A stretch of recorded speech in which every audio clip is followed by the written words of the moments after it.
Este primer vídeo se titula Toma de contacto con Blender. Cuando abrimos Blender por primera vez nos encontramos con una interfaz de este estilo. La verdad es que desconcierta un poco. Algunos incluso nos produjo pánico la primera vez que lo abrimos.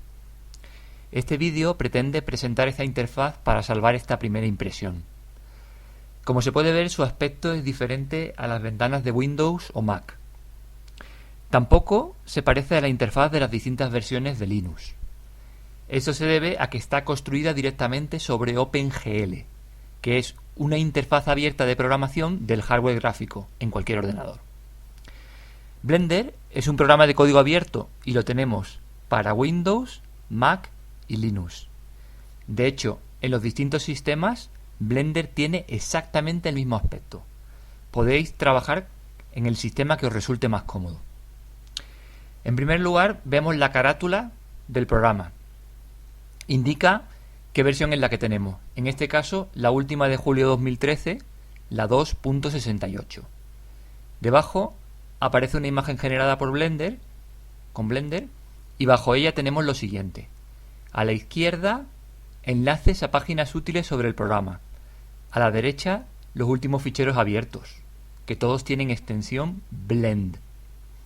Y un enlace aquí para recuperar la última sesión.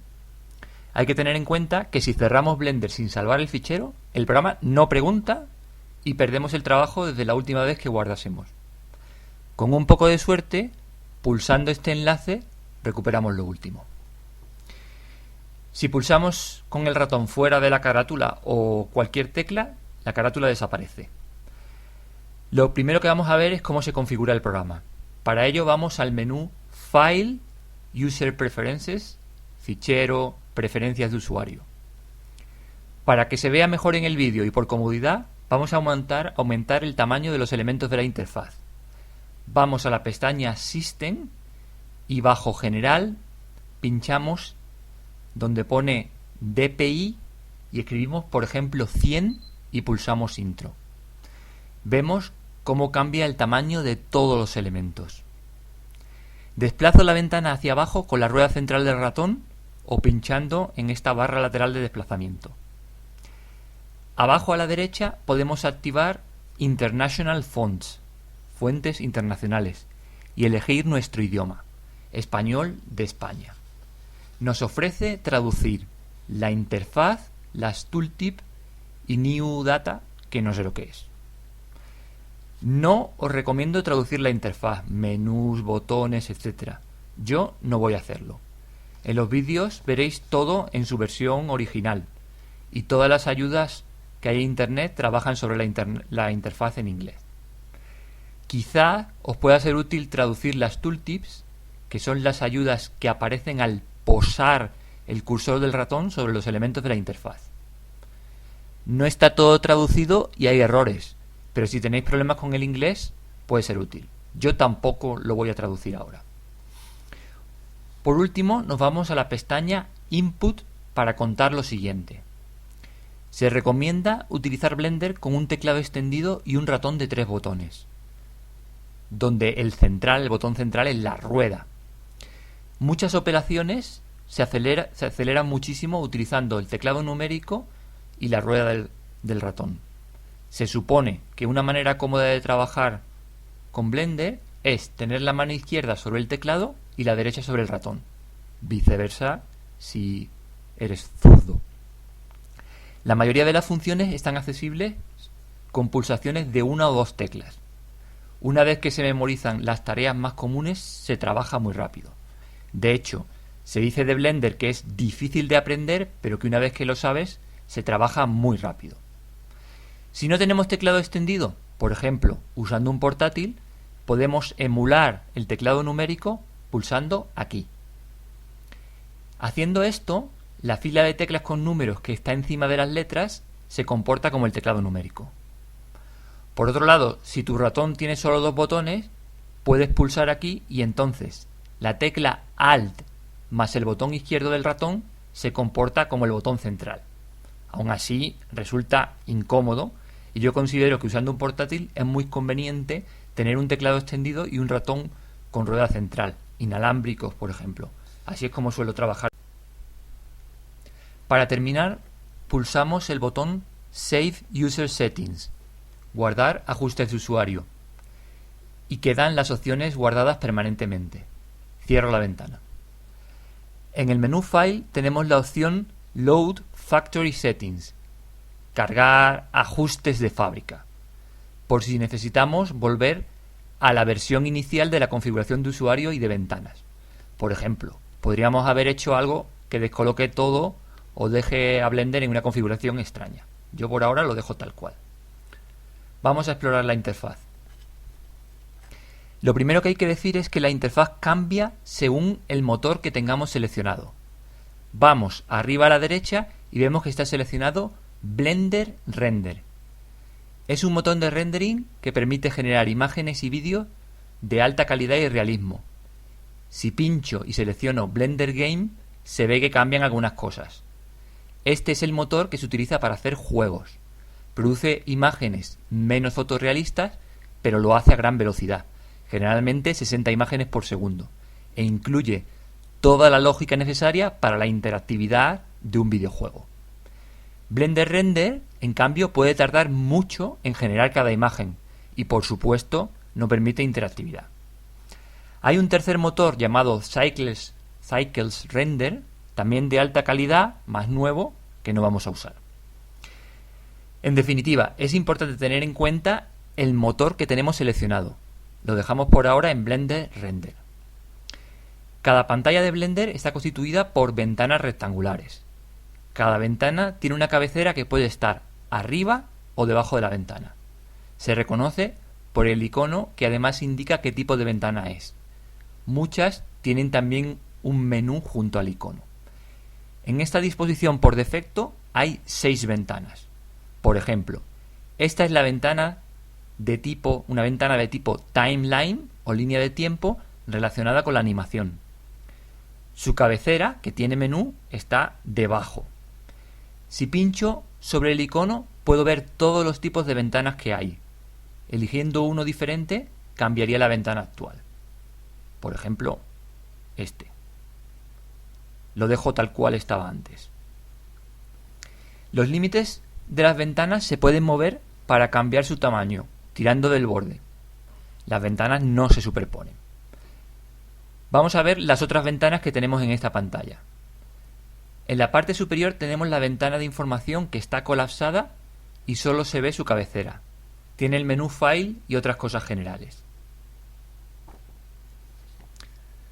Esta ventana es una de vista 3D, donde se hacen la mayoría de las operaciones con los objetos de la escena. Tiene muchas posibilidades y es la más compleja. Una cosa importante es que para hacer algo en esta ventana tenemos que tener el puntero del ratón dentro de la zona interior. Por ejemplo, si pulsamos la tecla T, desaparece este panel lateral de herramientas, Tools en inglés. Pulsando otra vez T, vuelve a aparecer. Hay que tener cuidado porque todas las teclas tienen alguna función y si pulsamos una sin querer podemos producir un efecto desconocido. Pulsando el botón derecho del ratón sobre uno de los objetos cambia de color al seleccionarse. Abajo a la izquierda vemos el nombre del objeto seleccionado. Normalmente cualquier operación en Blender afecta solo a los objetos que estén seleccionados. Si giramos la rueda del ratón dentro de la ventana 3D se hace zoom para acercar o alejar. Si mantenemos pulsada la rueda y arrastramos el ratón, la vista gira. Si mantenemos pulsada la tecla mayúscula, luego mantenemos pulsada la rueda del ratón y arrastramos el ratón, la vista se desplaza. Este es el control básico de la ventana 3D. Esta ventana de aquí es el outliner o inventario de todos los elementos que tengo en mi fichero Blender. Vemos que en este fichero hay un cubo, una cámara y una luz. Además de algo llamado Render Layers, las capas de rendering que por ahora no vamos a ver. Esta ventana es muy importante. Es la ventana de propiedades, también llamada de botones, donde podemos acceder a muchas propiedades de la escena y del objeto que tengamos seleccionado. Vamos a seleccionar un objeto de la escena con el botón derecho del ratón. Vemos que cambian las pestañas y el contenido de las mismas. Dejamos seleccionado el cubo. Además de esta pantalla o escritorio, Blender trae preconfiguradas otras disposiciones de ventanas, a las que se accede también en la cabecera de la ventana de información. Pulsando sobre este punto podemos acceder a las otras pantallas o escritorios, que están pensados para distintas tareas. Animación, texturado, lógica del juego, edición de vídeo. Lo dejamos en el escritorio por defecto, default. Además, un fichero Blender puede contener más de una escena. A las distintas escenas se las accede pulsando aquí. Toda esta interfaz es configurable. Y al salvar el fichero Blender, además de guardar el contenido, se guarda la disposición de la interfaz. Las preferencias de usuario no se guardan con el fichero. Si quiero cambiar el fichero con el que arranca Blender a uno personalizado que tenga un contenido y una disposición de pantallas y ventanas que yo quiera, cargo ese fichero en Blender. Luego voy al menú File y elijo Save Startup File, guardar fichero de arranque y confirmo, pinchando con el ratón o pulsando Intro. Cuidado, esto también incluye las preferencias de usuario que tenga elegidas en ese momento. Siempre se puede deshacer esto cargando los ajustes de fábrica y volviendo a hacer lo mismo. Save Startup File. Vamos a ver otros elementos de interfaz que son similares a los de cualquier entorno de ventanas. Las pestañas nos permiten elegir distintas ventanas que digamos están apiladas. Nos vamos a la ventana de propiedades. Dejamos finalmente la primera pestaña llamada Render. Estos paneles se colapsan y despliegan pulsando el triángulo que hay junto a su nombre, ocultando o dejando a la vista bloques completos de opciones. Estas cajas se refieren a elementos opcionales, son las típicas checkboxes para activar y desactivar opciones. Por ejemplo, activamos el anti-aliasing, que sirve para que no se vean bordes escalonados. Las opciones excluyentes pueden estar en forma de lista. Por ejemplo, aquí elegimos que el resultado de rendering se saque en una ventana nueva, o en forma de botones que cambian de color. Por ejemplo, elegimos que el anti-aliasing se haga promediando 5 muestras. Hay campos que tienen valores numéricos. Por ejemplo, este campo contiene el fotograma final de la animación, frame en inglés. Pulsando las flechitas podemos modificarlo a saltos. Si arrastramos el ratón, varía más rápidamente. Y pinchando sobre el texto nos permite escribir directamente el valor, por ejemplo 100, y pulsamos Intro para confirmar. También hay campos para elegir un color. Por ejemplo, si selecciono el cubo con el botón derecho del ratón y luego voy a la pestaña de materiales, la desplazo hacia abajo con la rueda del ratón, puedo pulsar aquí bajo Diffuse y me permite elegir lo que se llama el color difuso del material. Por ejemplo, elijo un rojo. Lo puedo poner más brillante pulsando aquí. Vuelvo a la pestaña Render.